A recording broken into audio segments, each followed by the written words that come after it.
Well, after a 30-year career in publishing, Kristin Henning and her husband Tom Bartle shed the last publication, shed the big family house. Sounds familiar, Nancy. Yes. And most of their possessions. And in 2010, they gave their dog to their daughter and went on the journey, the big one. They have visited since then over 65 countries on 6 continents. Wow. It's amazing. And you can follow their journeys. I love their blog. Go to travelpast50.com. That's the number 50. So travelpast50.com. And I'm enjoying watching them on Instagram. They're posting all kinds of beautiful pictures of Africa, and I'm like, dude, we need to get on the road with them. But we're really, Kristin has been on our world party, our world travel party, but today she's joining us to talk about tourism excellence. This is something we talk about a lot on Big Blend Radio and cover in our Parks and Travel magazine. And it's really cool to have her come on to talk about, that from a traveler's perspective, not always from the industry, but what do we need to feel comfortable and welcome into a different country or city. So welcome back, Chris. How are you? Thank you. I'm doing really well. I'm in my home state of Minnesota at the moment, having a little break before traveling again on Thursday. So this is a great time to catch up. Where are you going? I am going to Louisiana, first of all, to Lafayette and the plantation country outside of New Orleans. And then I'm going to New York to catch up on travel business and travel trends at the International Media Markets for Trav Media and the New York Times Travel Show. Nice, cool. Nice. And that's something important for travelers, travel writers and tourism entities. Talk about, tourism excellence. Is those kinds of events where I know the International Food, Wine, Travel Writers Association has a conference that they put on, and these tourism shows like what you're going to the New York Times.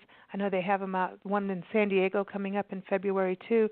This is part of that excellence because it's really about networking and communication. It helps everybody. It does help everybody, and I come away with just getting a better sense of the struggles that the destinations have or what their challenges are, what they're fighting right now, what they're hoping to appeal to right now. And it really does help us inform our own travels and know what the people who are hosting us are up against. That's interesting to look at, because I think sometimes destinations don't want you to see what's going on, and there's a way to balance it, and that's through education, communication, and actually going there to find out, okay, let's see what's going on. And sometimes it's right. It could be a wildfire that has gone through an area. It could be anything, that can affect a region. So, or sometimes it needs to be a different season. Yes, that's right. The most impressive presentation last year that top of mind for me was by Puerto Rico and really giving hard and fast details on what was happening and how the recovery was going after the hurricane so that they could build up their tourism again, because it's just so central to so many economies to have the tourism element there and strong. And it can be so quickly undermined by current events or natural disasters. So it's really up to all of us who are out there traveling to mitigate the fear.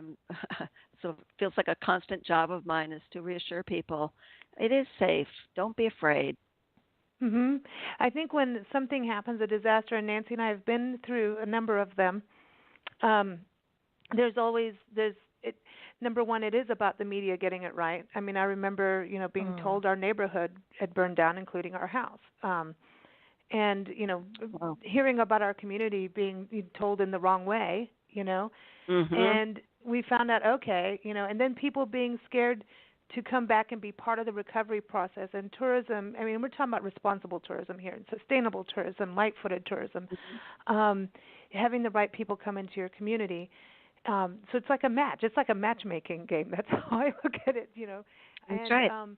Letting people know, hey, an area is open, or this is not the time because maybe there isn't a road in. And I think you're onto something about, these natural disasters, because they're happening quite a bit right now, don't you think? And, that's right.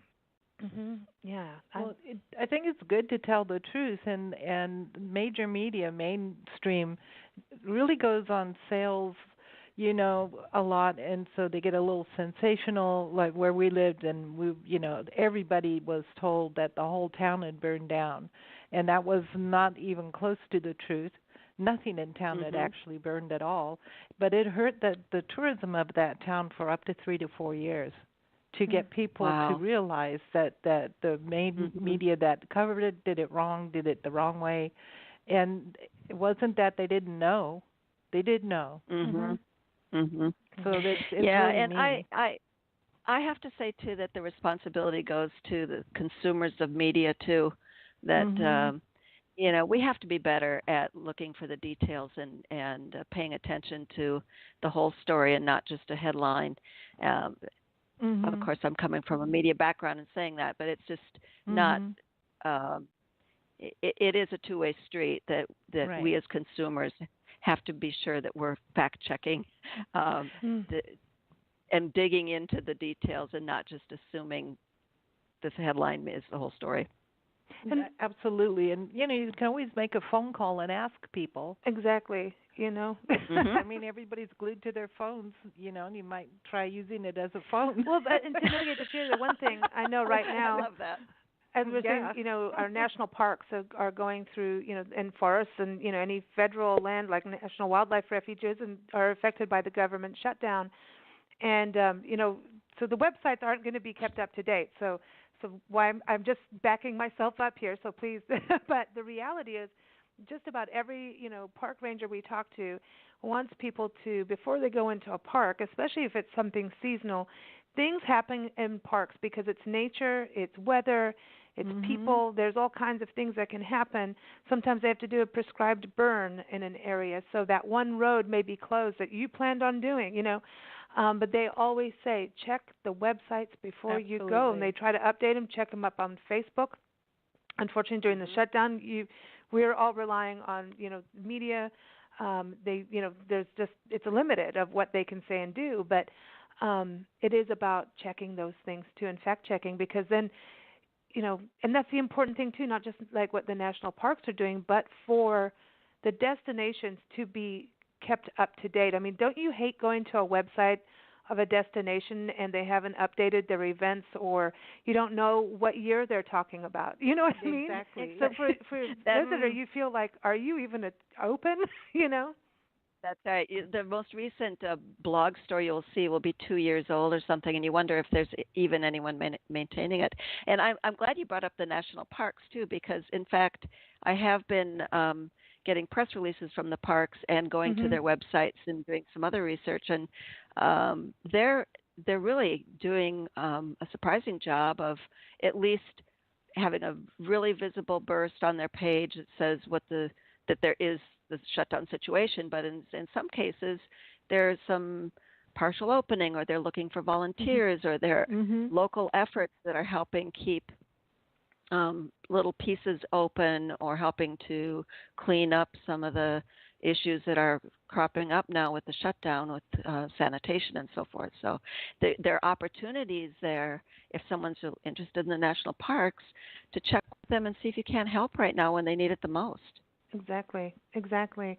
And that's one part of tourism and travel, is you can travel as a volunteer or a citizen scientist. Oh, yeah. There's all these opportunities that I know we've also changed in the world, and I'm sure as you've traveled and covering and being in publications and media for a lot of your years, you've seen the traveler has changed into being more of like wanting an experience, and we've been talking about that for the last 10 years, that this is coming, but it feels like it is here now, and that's what travelers want. They want the experience, and there's a balance where the destinations need to understand that, yes, while they want an experience, they want to have that sense of place. They don't want you to lose your culture and your history.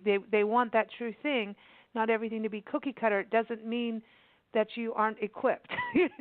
Don't just, right. You know what I mean? There's those balances as a destination, whether it's a CVB or if it's the hotel. There's that balance, and I know you found that in Japan. Is it Kanazawa? Am I saying that correct? Yes, Kanazawa. Yes.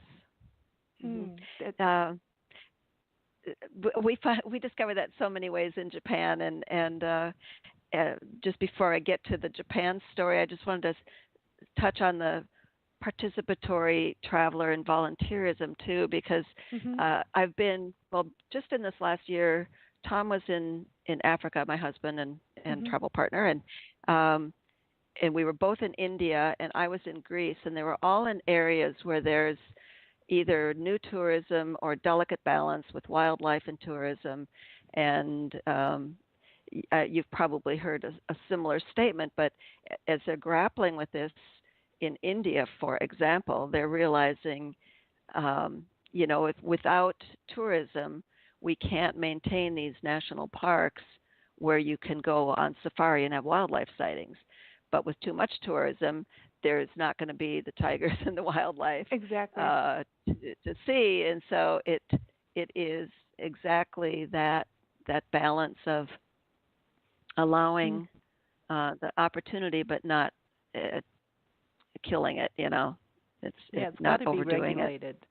It really needs to be regulated, and it needs to be regulated by studying the wildlife and the relationship to the surroundings, not by somebody just happens to own something and doesn't study. Right. They've got to know how many trees does it take to conceal or have an area that a tiger can actually live if they have a territory that they need. They they can't live in like a condo. And do you need to put another condo on the beachfront that the sea turtles want to go nest on? You know what I mean? Exactly. That's where that responsibility comes in, and I think that is part of the experience. And but there's got to be that balance where there's the experience. It doesn't mean that you're getting tossed out into a dirty hotel room. No. You know what I mean? You want to be comfortable and clean and safe. But so does the nature part of it. Yeah. Wants to be. And so do the animals. I was just thinking that when we were the common denominator in the national parks in central India, Madhya Pradesh is the province, is a huge buffer zone. And while we were there, I think it was Yellowstone, wasn't it, that has just introduced the idea of creating a buffer zone around the national park. It creates all kinds of questions because, of course, some of that's privately owned land, and what do you do? It's a long process. But India is actually doing that. They've moved people off. There's still people in there, in the parks and in the buffer zones in some cases, but it's gradually changing so that there is a really sizable buffer zone for the animals, for the wildlife. It's important. They really do need it because they do migrate. They're trying to get that for even like the Appalachian Trail because, now the trail, it's because like industry is encroaching up on the trail, which means we're starting to lose not just a beautiful hiking destination and trail, but it's affecting nature, it's affecting culture, climate, historic places.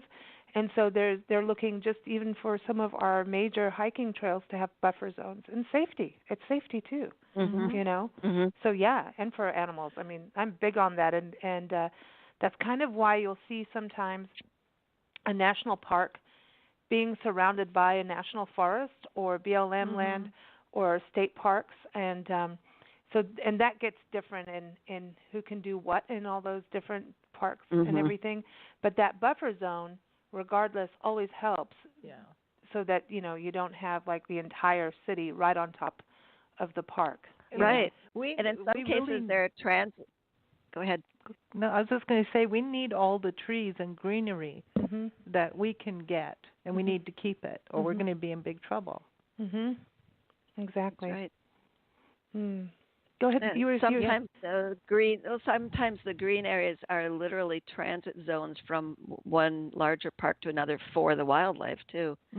Just like birds have migratory patterns, they're beginning to realize that transit corridors from park to park are not a bad idea for the wildlife.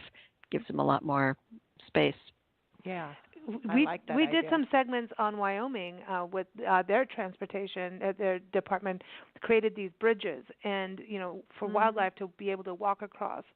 And this is all so people may think, okay, so again, we're doing all this buffer and take care of these animals, but I mean, how does that benefit us? If we don't, you're not going to be able to see them in these destinations, and they're connected to us in all kinds of ways. It's all part of the web of life. And if one species is gone, it's going to affect another species. It's like if you take the wolves out, then the coyotes are going to start being more prolific, and then that changes what's happening with the deer and the moose population. And don't get me started on the web of life. I'll go off for the rest of the show of that balance. Well, it sounds like those bridges are working, though. That's great. I'm glad to hear that. Yeah. Great. Yeah, people forget how much nature brings as far as tourism dollars and what local economies really need, because you have somebody opens a mine and 10 years later the mine is done, it's too expensive to mine anymore, so they close it and everybody in town loses their jobs. So having tourism and keeping natural spaces is a buffer zone for other industries. Yeah, exactly. So that there's more than one kind of job in a town. Absolutely. Well, I want to go back to your experience in Japan, because we've never been to Japan, and it's very interesting because we forget, like, Japan is an island, and you were talking about some areas. I mean, it's like the drink menu. I was reading your blog on this, and everyone, you can go on travelpast50.com, and you will see this blog, Kanazawa. You talk about, like, and you go to Japan, and here's the drink menu. It says drink menu in English, and then the rest of it, I have no clue. I mean, that's right. And I mean, Japan. I love this segue too, from the natural world to the urban world, because in the end, in tourism, everyone's trying to be a steward of what they have, whether it's urban or rural or wildlife, and introduce it to people. So in Japan, we just had so many unbelievable experiences, unlike anything we've ever had before. And part of it is that we are without our alphabet. So it's not, we can fake a lot of languages, and we speak Spanish and, others. But when you get to Japan, if you don't speak Japanese or you don't read the characters, it's a different ball game. And also the history of Japan, because they were in isolation for over 200 years, and they're historically not known for being very welcoming to foreigners. So it's very interesting in the modern day world, where they're world players, to see how that's changed and where it hasn't. So we had everything from I'll start with the negative first. I mean, just being stared at, just with the most bizarre look on people's faces when we were at a baseball game, because we were about the only white people there, and heard the derogatory name for us. And in another case, we walked into a restaurant. It was a small place, but there were not even half the tables were full, and the gentleman came up to the door and said, "No, we don't have any room for you." And it was obvious that they didn't know how to deal with us. They didn't want to deal with us. They didn't want a woman in there, maybe. It was just, you are not welcome here. Wow. They may as well put us aside.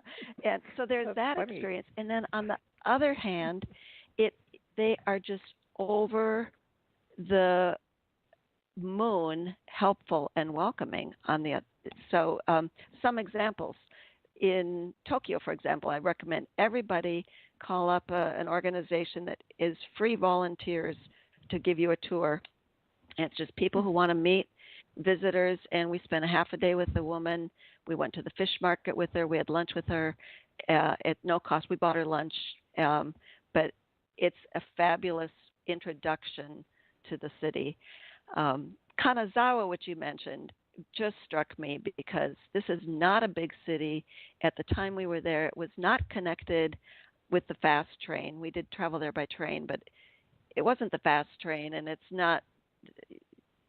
Maybe by next year, when they have the Olympics in Japan again, it will kind of get on the map, but it's just out of the way. We felt like the tourism office there did so much that helped us enjoy that town we were only there 2 or 3 days, but we found an app at the tourist office. We went to the tourist office first. That's something people should think of to do, whether you're familiar with the language or not, is go to the tourist office and ask some questions. So we found out that they have this app. We did not need to be online to use the app. It was a very easy way for us to find out what the main attractions were. And we were also given complete information on how to get around town, which is so That's key cool. to enjoying a city. Mm-hmm. Yeah, especially when you don't speak the language. So they had to get past the language. They had color-coded trains, and there were, very easy numeric systems. It was a fixed price, which is also a huge element in making it easy for visitors. Just don't make it hard, and kind of anticipate the problems that people might have to make it easy. That's something I think, what's interesting when we go back, to the people side, and I'm going back to the parks because it's about the people. The national park system, you go in, they give you a map. They give you, here's like the seasonal newsletter of what you can see and do at this time of year, some reminders of how to be responsible park, adventurers. And and you always go to the visitors bureau first, or the visitor center in the park. They explain what you're going to see. So when you're hiking through the giant sequoias, you find out, yes, these are the world's largest living tree by volume, not by there's the coastal redwoods, they're the tallest, but you'll know the difference, and you'll know some of those things before you go out. And what I think the National Park Service, to me, is the ultimate in actual how to do responsible tourism in a way, because they have signage. Unfortunately they have a backlog, financially in regards to maintenance and things like that, but they always have clean restrooms, pretty much from what I've seen, any problems really created by us, the people. But they were the very first in this country to have recycling in a public place. So that was a good thing. But they're very welcoming. You go to a gate, here, hi, this is what you're going to do. This is what you're going to experience, and here's your options. So there's this welcoming, but also by having that welcoming, it also breeds being a better visitor to the park. And they go out of their way for kids. They really do go out of their way to help educate the kids that go to the park. I would like to see America get better in signage. I know that everybody's on phones now with apps, but there's a line, of that. To me, I would like to see more signs be in international languages. We rarely see that in I don't know, other countries we've been to. Sometimes there's different languages, so that it's reminding people that they're welcome in our country and helping them navigate. What do you think about that, having different road signs, in different languages? Well, yeah, I think in even in the Minneapolis airport, we're seeing a lot of multilingual signage now, and it's signs is really part of crowd control, and it's another thing that I think the national parks do really well from the get-go. When you are asking for information, by the way, I'm putting this on the visitors now, not on the destinations or the parks. Really share what your interests are and what your time commitment is. And they are so good at saying, oh, you only have a half day, you only have 2 days. Here's what works for that. Here's what works for your interest. But you can't just say, what do I do, and not give them any parameters. But what I'm finding in some of the best visitors' offices is signage right there that is part of the first step in crowd control. You are looking to buy passes, you're going over here. You're going to just get a map, you're going to go over here. They're really taking a lesson from, I think, our DMV, our Department of Motor Vehicles, does this really well. If you in a government office, you go in, there's a person there who asks what you're trying to accomplish, and you're going to get your number, but it's one of four sets of numbers if you're looking for a license or if you're looking to change your name or if you're whatever. I mean, that's a wonderful organizational technique for crowd control, and I'm seeing tourist offices do that now too. I think it's Bergen, Norway had a phenomenal, packed, crowded tourist office handling everybody really well because they knew what those main distinct streams of questions were going to be. But signs, back to signs. I mean, the multilingual part is a piece of it, but just positioning of the signs and frequency of the signs is really key. I mean, I think of walking every time I walk into my local airport. I try to pretend I've never been there before and look at the signs and see if I would know where to go. Because that's the way I am in every other airport in the world. I'm relying on those signs, and I would advise local tourist people boards to do that in their own city or use their own mass transit. I'll give a really uneven example here. I mean, I think one of the best visitor experiences recently we had that involved mass transit was in Berlin.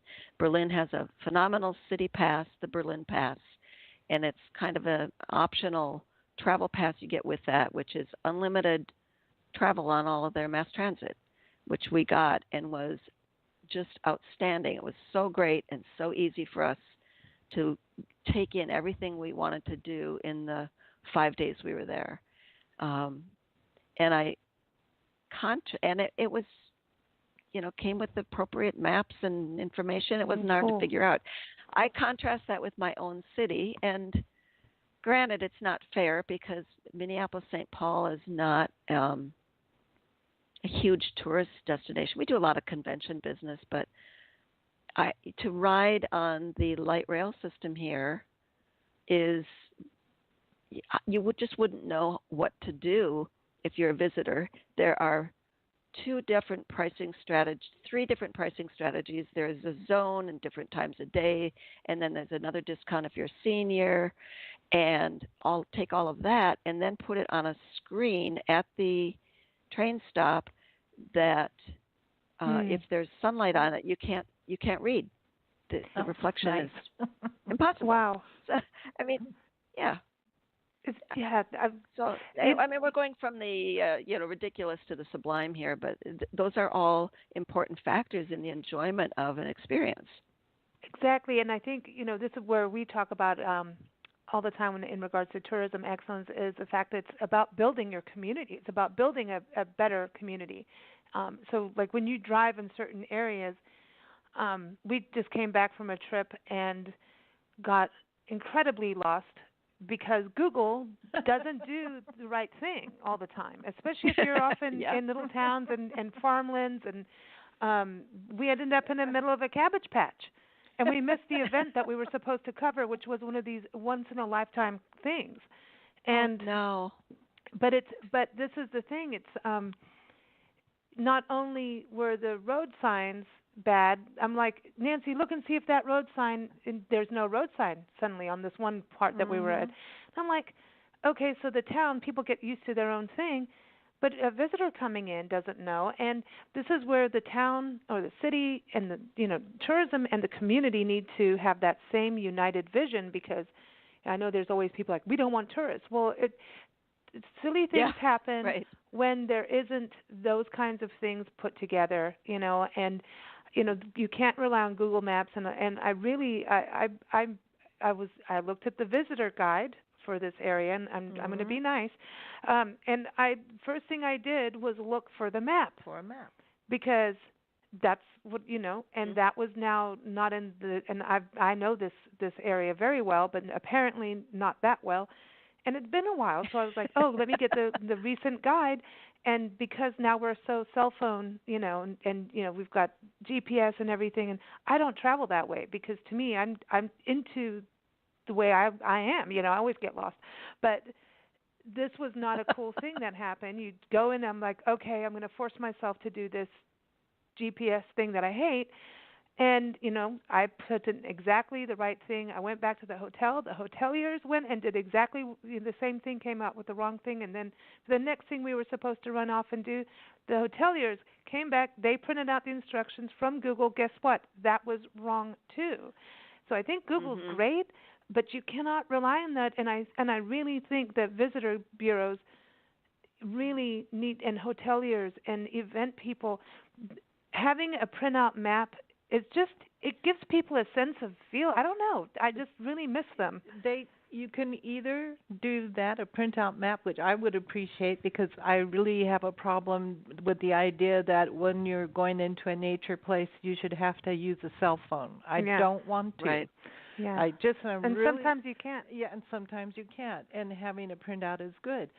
But beyond that, if you are in the tourism business, and we know that MapQuest was worse than Google Maps, but they both pretty much don't do a really good job, you can make your own Google Maps. If you're a hotel and you don't have your own Google Map, you really should get one. That way people won't get lost and book into a different hotel because we have done that. Right. And that's because you just get tired of it. If you're having an event and people are having to go from one venue to another, put a Google map up and make sure you get the right addresses. Don't leave it to Google because Google doesn't care. Why should they? Yeah. They're going to be corrected by people who do care, and if no one's tried it or gotten it wrong and got fed up and left, they're not going to bother to correct it. Yeah, so, are you going to say what area this was where you were lost and without a map? No, because they're fixing it. They're fixing it. See that. And it's a hard thing because certain entities won't put things up on Google, so they won't claim their placements. And that's a cultural difference. One of the things we're doing on our park website is when we're in a destination is to go back and put up Google Maps with the attractions that we've been to, so we know we have the right address, and hotels and things like that. We're making our own maps because they will be correct. Yeah. Yeah, that's really smart. I like the map on your website. I like you've got the world map. You can click on different countries you've been to, and I'm like, dude, this is fun. I like that. Yeah, it's it's pretty simple. It doesn't zoom in a lot, but as long as you can click on a country, that's as far as we require at this time, I guess. Well, it's fun. I like it because it just takes you to, oh no, I want to go see what's where this is, where you've been. That's really neat. So the other part I wanted to ask. I have to tell you another. Go ahead. I was just going to say I would love to tell you another Japan story that has to do with directions. If you have time for it. Yeah, go ahead. The custom is not to give directions to someone. I lost a purse, and just like the only time, in knock on wood, in the last 8-9 years of travel that I've done this. Wow. But I just left it behind, and I realized it, and I went back to this restaurant, and it wasn't there. So I was saying that I needed to go to the police station, and she didn't point me to the police station or direct me to the police station. She walked me to the police station. And I got to the police station, and by the way, in a number of situations in Japan, if you are having trouble communicating, most officials will have a book handy so that you can express your feelings or possessions by pointing at pictures.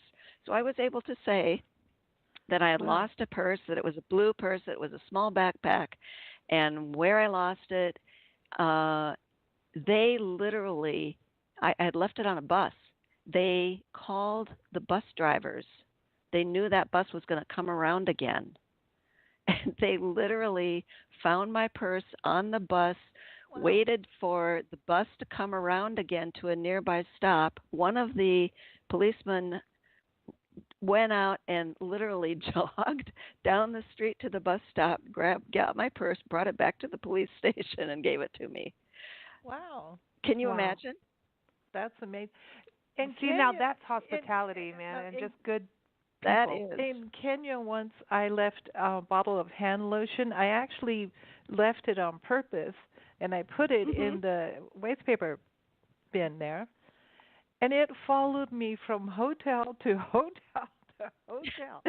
On the other hand, when I left a camera, that went away real fast. Oh. It happens. It happens. Yeah, and that's the thing. There's I've I've left things across the country, and we're really diligent about that. And every time you check out, we're like check each other's rooms. Yep. Have a checklist. But it just happens. There's because travelers get tired. You're out in somewhere new. You want to take it all in, and you're running around, and even getting there. And that's the other part of tourism is realizing you don't know how much someone went to get to your destination. You don't know if they, went on like a, 36-hour flight, then got into rush traffic, went into, a traffic jam and extreme temperatures, and got lost. You have no idea. And maybe this is their one trip of the year or of 5 years. I talk to people that sometimes it's like every 5 years they take something really big and epic, and that it's like don't be the first person that disappoints them. Be the person that is if they're going through something terrible or a hard time getting to you when they arrive, man, roll out the red carpet, make them feel comfortable, give them a glass of wine. That's my answer to and everything. Put them to bed. Yeah, that's it, and give them food. There's places where we've come in at night because of getting lost. Just me and Google Maps are not friends, but. And I remember a kitchen, there was nowhere. This was Oric, California, out in the Redwoods area. And we didn't know we were going to spend the night. We didn't know we would go and get stuck watching elk on the beach in the Redwoods. We didn't know that experience because we just did a detour. And we were like, this is magic. How can we, not experience this? And it really, to this day, was one of the highlights of my life is seeing these giant redwoods and ferns and blackberries on the beach, and then seeing the elk walk on the beach. I was like, this is heaven, And the next thing you know, we're like, we are in the middle of nowhere and not seeing where we're going to get gas. And we checked into this motel, which was crazy. It was a crazy motel with, we talked about this on a show before. Every wall was a different bright color, AstroTurf, feral cats hanging in the room. Anyway, the restaurant there was the only restaurant, and they were closing. They had actually just put the close sign. They reopened and made us food. And I know what it's like to take down a restaurant at night. Like, I know what it's like to turn off everything. And then they turn around and like, we'll do what we can. And they made us like a full meal each. And I thought that is hospitality. Yeah. Yeah, and it wasn't like they were making a big deal off. It was like a little diner. It wasn't like you're getting steak. It was, just to. I thought that was amazing. But, so there's places that know how to do that. Kristin, we've got a song for you, and we could talk all day long about this. I know. Yes, we could. I know. Well, we're going to be excited to keep following you on Instagram and your travels on social media and following up on where you're going. And do you have any international plans this year? Yes. I think that our first national plans might be volunteering in Scotland in the Highlands, planting trees. Cool.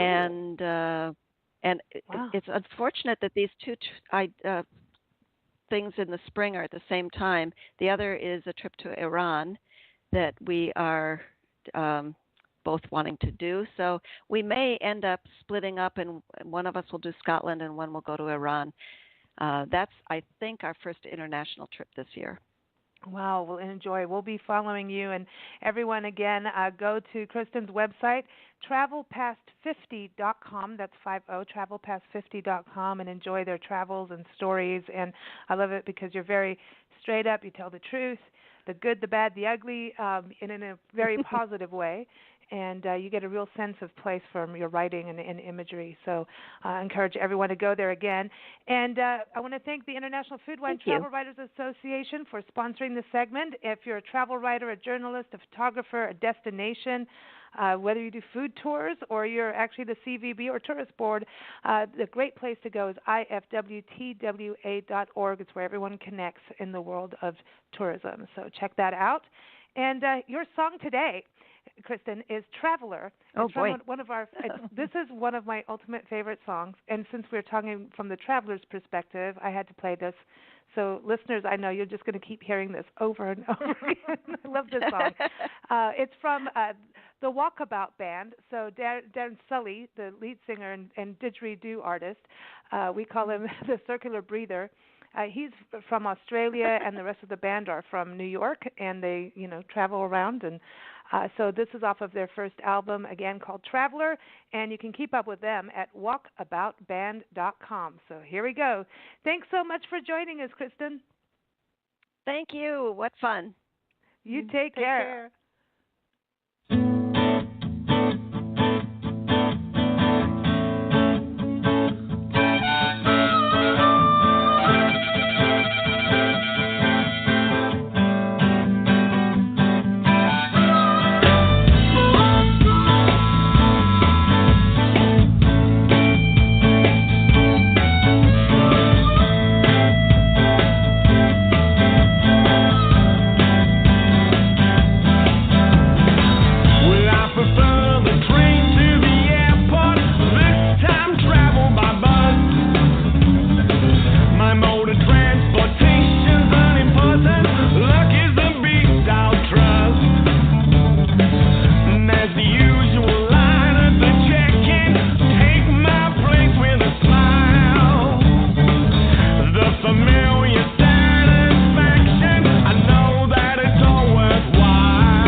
To keep on moving